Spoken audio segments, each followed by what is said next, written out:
Welcome to my channel, students. Today we will see chapter 6 Animal Classification, Science 2, Standard 10th. So after a long time I am here again in front of you with this new video. Okay, so let's start without wasting our time.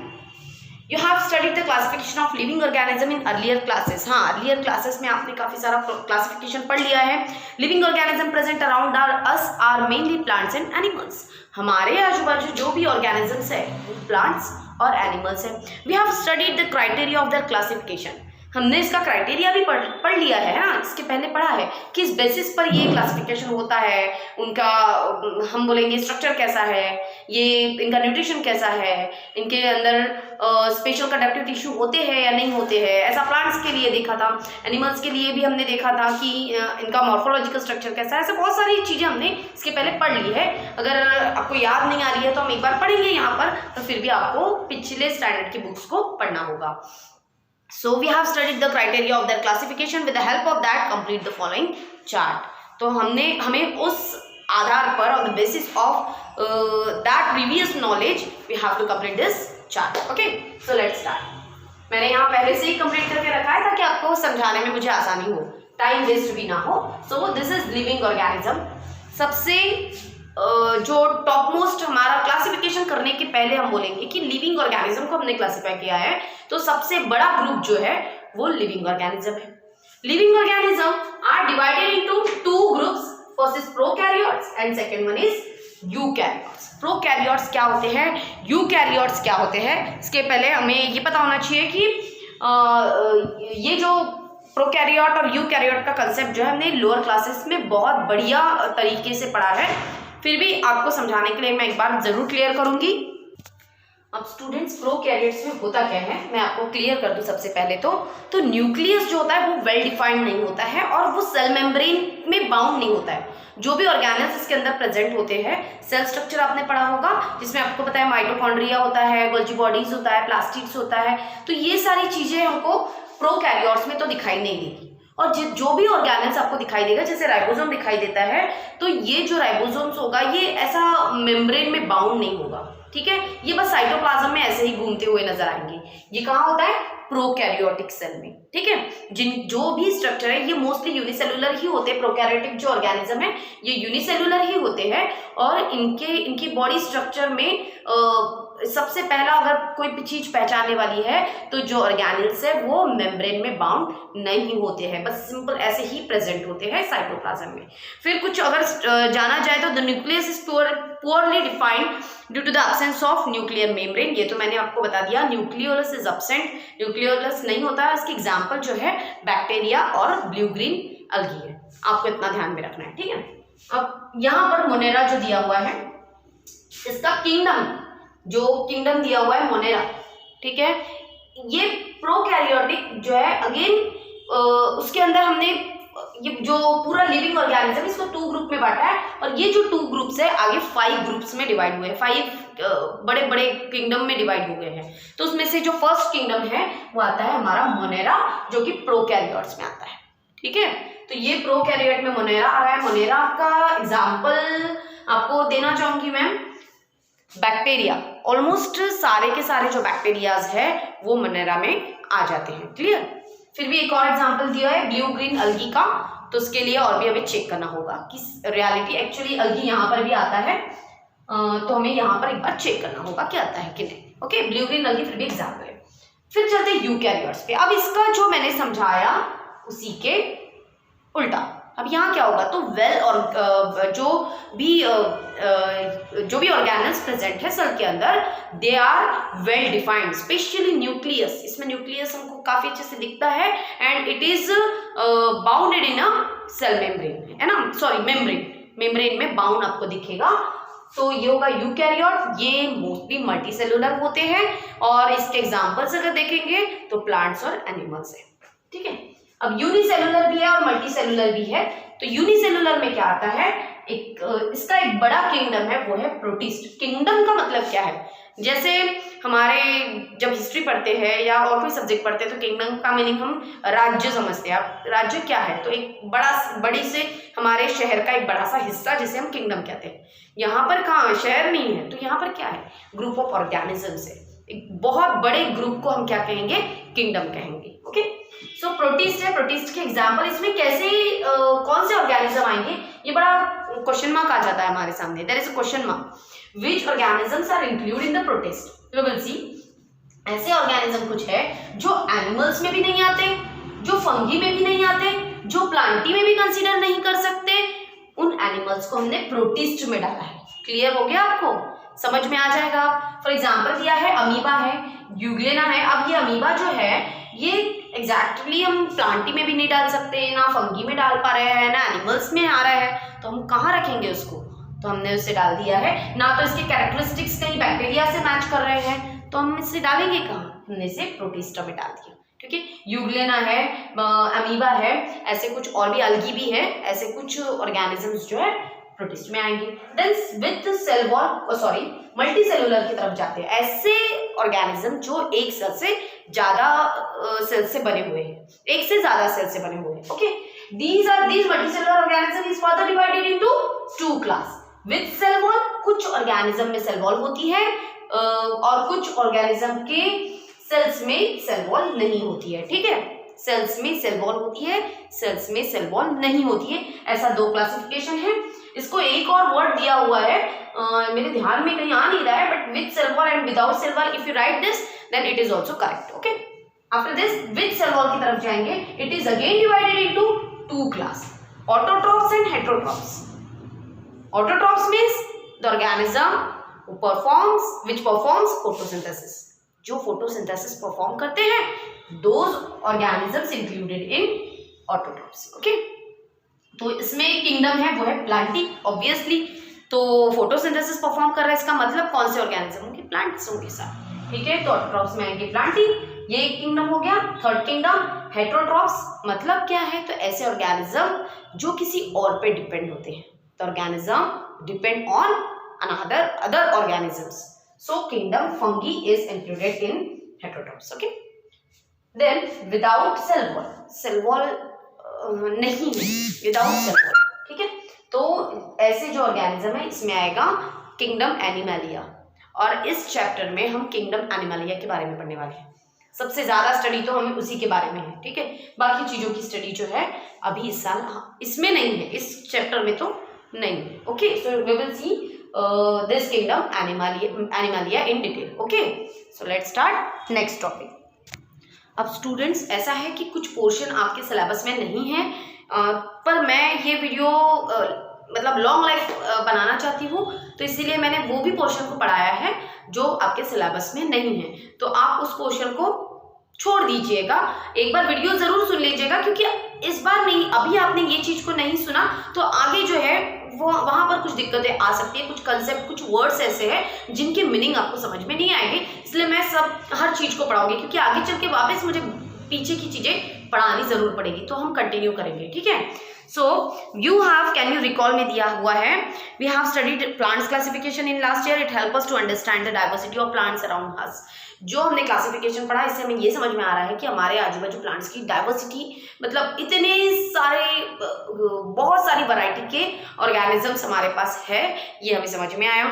You must be looking varieties of animals around you, some animals are too small whereas some are too big, some animals are terrestrial whereas some animals are aquatic, some animals crawl on land, some animals can swim in water, and whereas some can fly in air।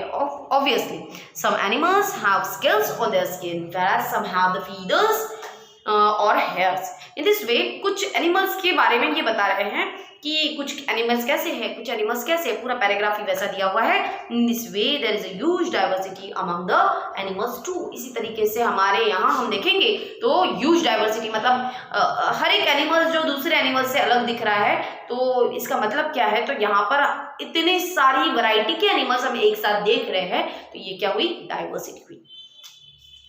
In this way, there is a huge diversity among the animals too. According to recent studies, estimated number of animal species on Earth is approximately 7 millions. आज की date में हमने study किया तो 7 million species है पूरे मिलाकर, सब मिलाकर, ठीक है। तो it is impossible to study each and every species. ये बड़ा मुश्किल है कि हम सारे एनिमल स्पीसीज की बात कर रहे थे। ये 7 मिलियन एनिमल स्पीसीज है, ये बड़ा याद रखने जैसा है। It is impossible to study each and every species. हाँ, हम इतनी सारी स्पीसीज की स्टडीज नहीं कर सकते, है ना। तो हम क्या करेंगे, ग्रुप वाइज डिवाइड कर देते हैं। जैसे आपको किसी ने बोल दिया है कि भारत की जनसंख्या कितनी है बताओ, तो आपको पहले से तो सबसे पहले बैठ के सोचते ही रहोगे कि मैं शुरुआत कहाँ से करूँ, है ना। तो हम क्या इसके लिए मतलब एक पूरे भारत की स्टडी करना बोले तो बड़ी मुश्किल हो जाता है, इसलिए इसको एक एक पार्ट में डिवाइड कर दिया गया है। कहीं महाराष्ट्र है, कहीं एमपी है, कहीं यूपी है, कहीं गुजरात है ना। तो अब हमको एग्जैक्टली उन्होंने बोल दिया कि आपको महाराष्ट्र में जाकर स्टडी करना है, तो भी थोड़ा सा दिक्कत होगा। महाराष्ट्र इतना बड़ा है, फिर कहाँ जाऊँगा मैं। तो हम क्या करेंगे, फिर वहाँ डिस्ट्रिक्ट लेवल पर ढूंढेंगे। कहीं नागपुर है, कहीं वर्धा है, कहीं मुंबई है, कहीं पुणे है, कहीं दिल्ली है ना। ये हम थोड़ा सा बड़े जो शहर है इनको देखेंगे। फिर बड़े शहरों की जनसंख्या बोल दिया तो फिर से एक क्वेश्चन आ गया कि इतना बड़ा शहर है, फिर कहाँ जाओ। तो छोटे छोटे तालुकाज देखेंगे, तालुकाज में जाएंगे। तो फिर छोटे छोटे तालुकाज को, अगर तालुका भी बड़ा लेवल पे है तो हम छोटे छोटे विलेज से शुरुआत कर सकते हैं। तो हर एक चीज को पढ़ने के लिए एक छोटा ग्रुप होना बहुत जरूरी है ना। इसीलिए इतने बड़े लिविंग ऑर्गेनिज्म को इन्होंने 5 ग्रुप्स में डिवाइड कर दिया। फिर ये 5 ग्रुप्स भी काफी बड़े बड़े थे, किंगडम काफी बड़े बड़े, बहुत सारे। और एनिमल्स में कितने एनिमल्स है आप सोचिए, इतने सारे एनिमल्स की स्टडी कैसे करेंगे। तो फिर से इन्होंने क्या कर दिया, उन एनिमल्स को भी उनका भी क्लासिफिकेशन कर दिया। कुछ बेसिस पर, कुछ कैरेक्टरिस्टिक्स के आधार पर इन्होंने क्लासिफिकेशन कर दिया, मतलब उन्हें भी अलग अलग ग्रुप में डाल दिया। अब हमें थोड़ा सा आसान हो रहा है कि हम एक ग्रुप की पहले पढ़ाई कर लें, फिर दूसरे टाइप के ऑर्गेनिज्म की पढ़ाई करें, फिर तीसरे टाइप के ऑर्गेनिज्म की पढ़ाई करें। तो ये हमारे लिए क्या है, आसान है। Okay, it will make easy to study vast, ठीक है। ये हो गया हमारा। अब देखते हैं history of animal classification. Time to time, different scientists have tried to classify the animals. Greek philosopher Aristotle was the first to perform the animals classification. सबसे पहले जो थे जिन्होंने क्लासिफिकेशन का कंसेप्ट जो बताया हमें, वो थे एरिस्टोटल, ठीक है। Aristotle classified the animals according to the criteria like body size, habits and habitats. इन्होंने, एरिस्टोटल ने जो क्लासिफिकेशन का एक क्राइटेरिया बनाया, आप किस बेसिस पर वो उन्हें क्लासीफाई करेंगे, तो उन्होंने 3 चीज़ों पे ध्यान दिया। एक बॉडी साइज, काफ़ी बड़े उनको एकदम अलग ग्रुप पे रख दिया, उसी के साथ साथ थोड़े मीडियम उनको अलग ग्रुप में रख दिया, थोड़े छोटे उससे अलग ग्रुप में। इसी के साथ साथ उनकी हैबिट्स कैसी, उनकी आदतें कैसी है ना। कोई जंपिंग करके चलता होगा, कोई फ्लाइंग करके चलता होगा, कोई खाने की हैबिट्स बोलेंगे कि ये खाता होगा, वही खाता होगा, उस अकॉर्डिंग फिर से उन्होंने उनको क्लासीफाई किया। और उसके बाद उन्होंने एक और चीज़, हैबिटेट। हैबिटेट मतलब वो कहाँ पर रहते हैं, वो भी उन्होंने उस तीनों चीज़ों का एक कॉम्बो बना दिया। और उस आधार पर जो उनका निष्कर्ष निकला, उस आधार पर उन्होंने उनको क्लासीफाई कर दिया। मतलब इसमें सिमिलैरिटीज जो मिलती होगी उनको एक एक ग्रुप में डाला। Sorry. Further, as per the new developments in sciences, references were changed and thereby the criteria of animals classification too. हाँ, फिर references change होते गए, नए नए लोग आते गए, इन्होंने क्लासिफिकेशन के नए नए रूल्स बनाए। तो फिर रूल्स मतलब क्लासिफिकेशन भी क्या हो गया, चेंज होते रहा। और सबसे पहले तो एरिस्टोटल ने बताया था, ठीक है। Classification proposed by Aristotle is known as artificial method. Besides artificial method के नाम से हम उसे जानते हैं। एरिस्टोटल ने जो क्लासिफिकेशन किया था वो उसे हम आर्टिफिशियल मेथड के नाम से जानते हैं। Besides Aristotle, artificial methods of classification was followed by Theophratus, Pliny, John Ray, Linnaeus, etc. later on. तो इन्होंने क्या कहा, एरिस्टोटल को छोड़ के जो आर्टिफिशियल मेथड है, इसका जो आर्टिफिशियल मेथड पर के आधार पर जो क्लासिफिकेशन किया, ये इसको एक्सेप्ट करने वाले जो थे वो और भी थे। उनके नाम दिया है थियोफ्रैटस, लीनी, जॉन रे, लिनस। ये सारे जो थे इन्होंने भी इसी आधार पर क्लासिफिकेशन किया। पर हो सकता है कि एरिस्टोटल के बाद किया तो ये इन्होंने और थोड़ा सा डीप स्टडी की होगी इसी के साथ साथ, ठीक है।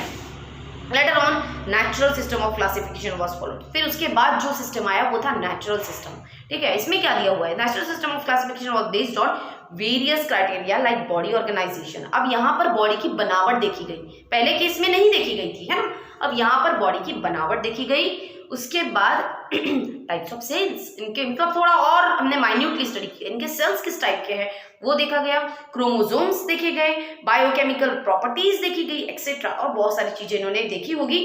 By the time system of classification based on evolution was also brought into practice. अब धीरे धीरे और समय बीतता गया तो इवोल्यूशन के आधार पर क्लासिफिकेशन होता गया। इवोल्यूशन के आधार पर मतलब पहले ये जानवर कौन सा रहा होगा, इससे धीरे धीरे इवोल्यूशन हुआ तो कौन सा, इसी से कौन सा जानवर बना होगा, उन सबको एक जैसे ग्रुप में डाला गया होगा, या जो भी है इवोल्यूशन के आधार पर इन्होंने क्लासिफिकेशन किया। मतलब एक जानवर से अलग अलग वैरायटी के जो जानवर बने उनको फिर उस आधार से उनका ग्रुप बनाया गया। कैसे किया है हमें नहीं मालूम, पर आगे चल के जो आएगा वो जरूर हमें समझ में आएगा, क्योंकि इनके आधार और इनका जो डिटेल स्टडी है ये हमारी बुक में नहीं है। क्लियर स्टूडेंट, फिर भी हमें ये समझ में आ रहा है कि पहले जो क्लासिफिकेशन हुआ था जो एरिस्टोटल ने किया उसे हम कहते हैं आर्टिफिशियल मेथड, और वो केवल साइज, हैबिट्स एंड हैबिटेट के आधार पर था। उसी चीज को जो फॉलो किया था वो और भी कुछ लोग थे जिनका नाम हमने दिया हुआ है, थियोफ्रैटस, प्लिनी, जॉनरे एंड लिनिस। इन्होंने भी उसी आधार पर क्लासिफिकेशन किया, पर हो सकता है और डिटेल स्टडी की हो।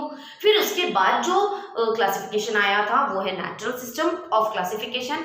इसमें इन्होंने और डीप स्टडी की, जैसे सेल स्ट्रक्चर देखे इन्होंने, उसके बाद क्रोमोसोम्स देखे, बॉडी ऑर्गेनाइजेशन देखा, टाइप्स ऑफ सेल्स देखे और बायोकेमिकल प्रॉपर्टीज देखी। ये सारी चीज़ों के आधार पर इन्होंने क्लासिफिकेशन की। उसके बाद जो क्लासिफिकेशन हुआ वो इवोल्यूशन के आधार पर हुआ। ये आपको अभी क्लियर हो गया होगा। 3 चीज़ें ध्यान में रखनी है।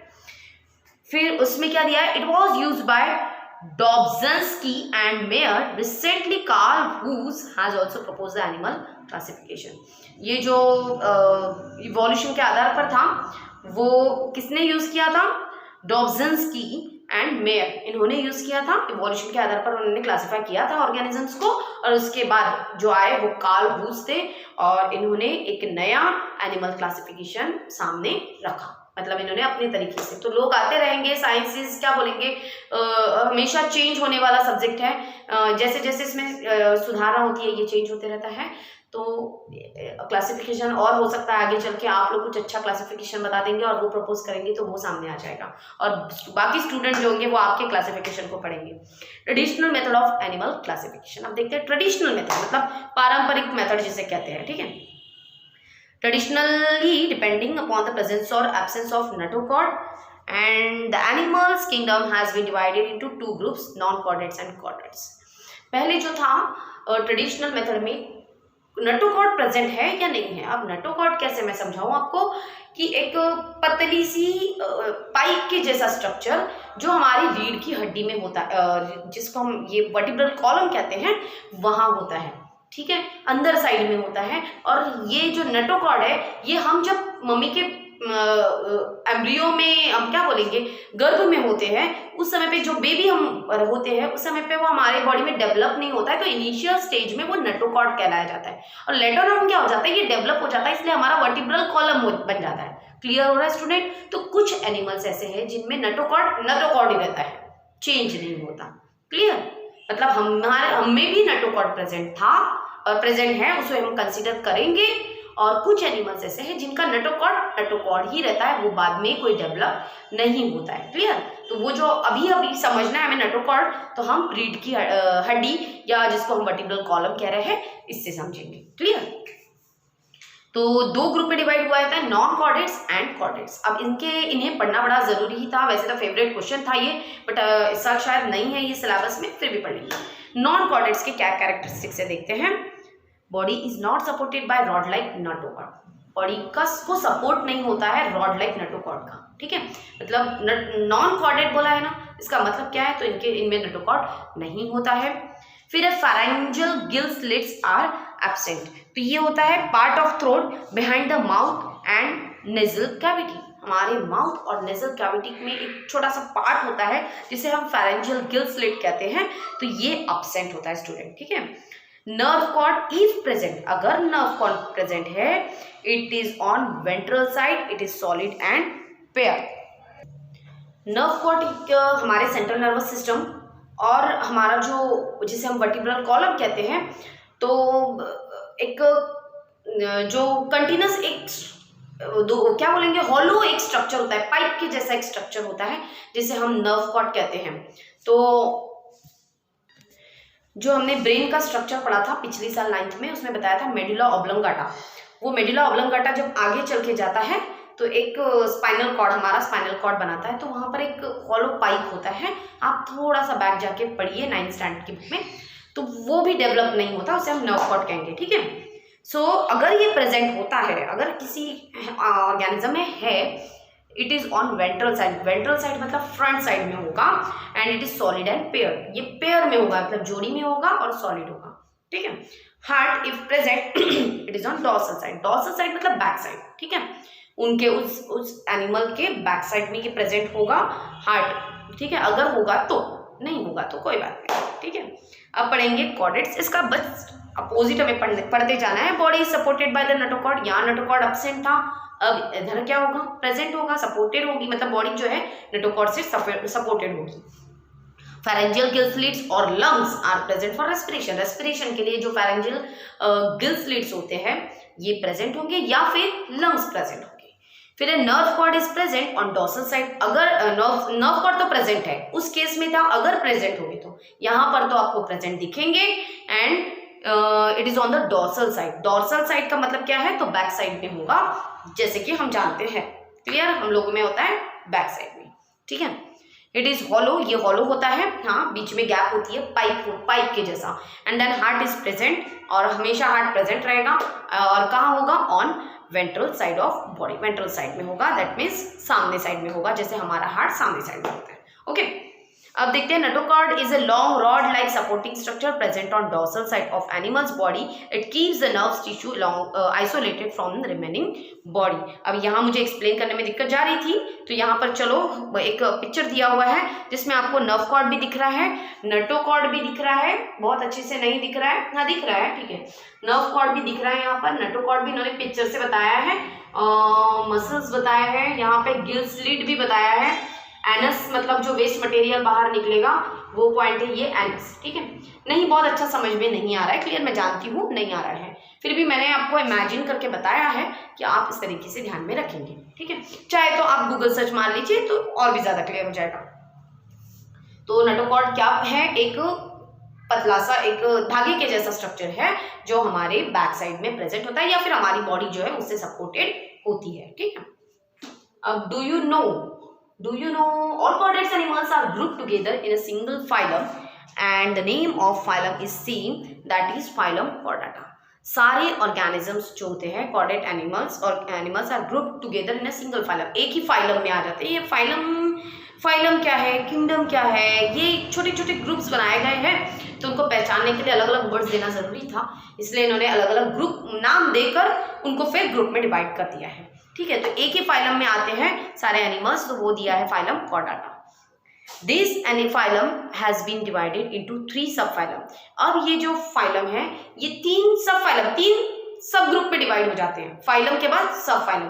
वो 3 सब फाइलम है, यूरोकॉर्डाटा, सेकेंड है सेफेलोकॉर्डाटा, थर्ड वन इज वर्टिब्राटा, ठीक है। यूरोकॉर्डाटा अब यूरोकॉर्डाटा एंड सेफेलोकॉर्डाटा के बारे में हम नहीं पढ़ने वाले हैं, हम पढ़ेंगे तीसरा जो सबफाइलम दिया है वर्टिब्राटा, उनके बारे में पढ़ेंगे।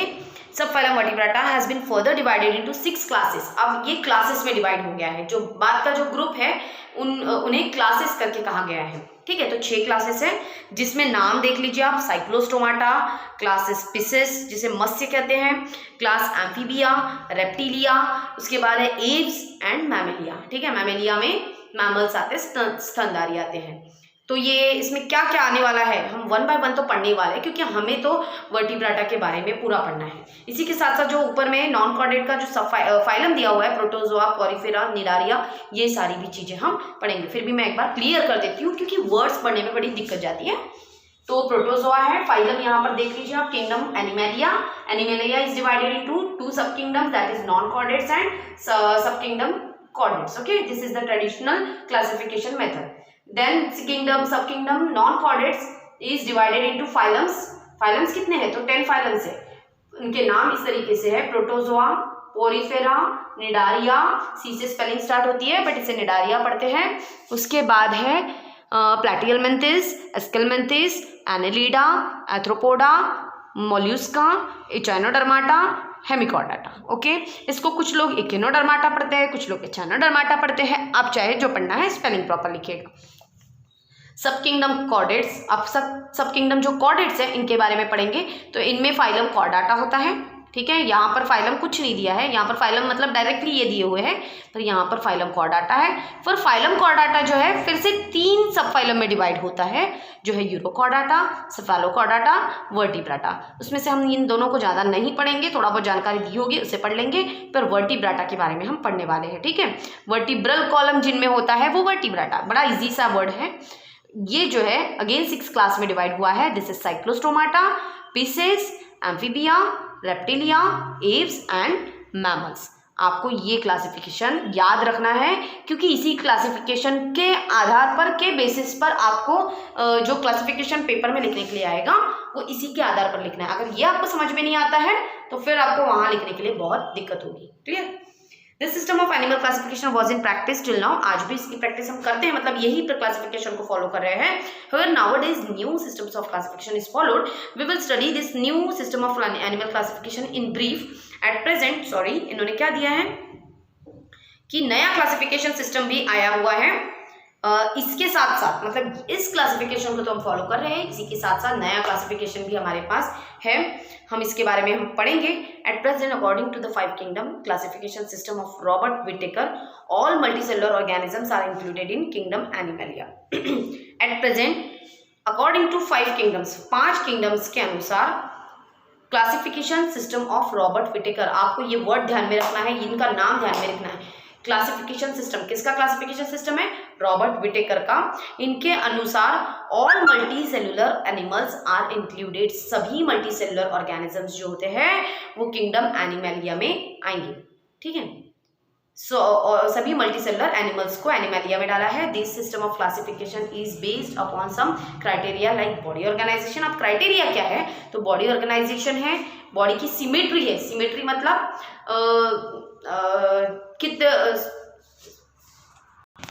सिमेट्री का मतलब है अगर हम उसको कौन से साइड से काटेंगे, कैसे काटेंगे, तो वो 2 इक्वल पार्ट में बन जाएगा. ठीक है, सीधा काटने से बनता है, आड़ा काटने से बनता है, कहीं से भी काटने पर बनता है, तो वो होता है सिमेट्री. फिर है बॉडी कैविटी. बॉडी के अंदर एक हॉलो कुछ ट्यूब के जैसा, पाइप के जैसा स्ट्रक्चर है या नहीं है. अगर है तो उसे कुछ अलग बोला जाता है, नहीं है तो उसे कुछ अलग बोला जाता है, और अगर है लेकिन रियल के जैसा नहीं है तो कुछ और बोला जाता है. उसके बारे में हम पढ़ेंगे कैसा है. बड़ा मज़ेदार है ये. वर्ड्स तो बहुत ही बढ़िया और ज़बरदस्त वर्ड्स है जो हमें कभी ध्यान में नहीं आते हैं. जर्मिनल लेयर्स, हाँ, हमारे बॉडी के जो सेल्स है या वो 3 लेयर्स से बने हुए होते हैं, और उन 3 लेयर्स के बारे में हम पढ़ेंगे. उसके बाद है सेगमेंटेशंस. बॉडी टुकड़ों में डिवाइड है या नहीं है, वो कैसा है, वो सब देखेंगे आगे. ठीक है, वर्ड्स ध्यान में रखिए आप. क्या क्या बोला गया है? Body organisation, body symmetry, body cavity, then body layers, sorry germinal layers and segmented और नॉट. ओके, अब नेक्स्ट चलते हैं ग्रेड्स ऑफ ऑर्गेनिज्म पे. तो स्टूडेंट्स, अभी ये जो वीडियो था ये तो पूरा थ्योरेटिकल था. वैसे तो पूरा चैप्टर ही थ्योरेटिकल है, पर नेक्स्ट जो वीडियो है वो हम नेक्स्ट, अभी इसको कंटिन्यू नहीं करूँगी मैं. ग्रेड्स ऑफ ऑर्गेनाइजेशन हम नेक्स्ट वीडियो में देखेंगे. तब तक के लिए बाय और थैंक यू. वीडियो लास्ट तक ज़रूर देखना, बार बार कहती हूँ, रिक्वेस्ट करती हूँ. अगर समझ में आ रहा है तो कमेंट ज़रूर कर देना कि आपको समझ में आया है, ताकि मैं, मतलब मुझे ध्यान में रहे कि मुझे कितना अच्छा और वीडियो बनाना है, ताकि थोड़ा सा मुझे भी एनर्जी मिल जाए आपके कमेंट्स को देखकर कि नहीं और अच्छा वीडियो मुझे बनाना चाहिए. मेरे स्टूडेंट्स मेरा वीडियो ज़रूर देख रहे हैं. ठीक है, तब तक के लिए बाय एंड थैंक यू.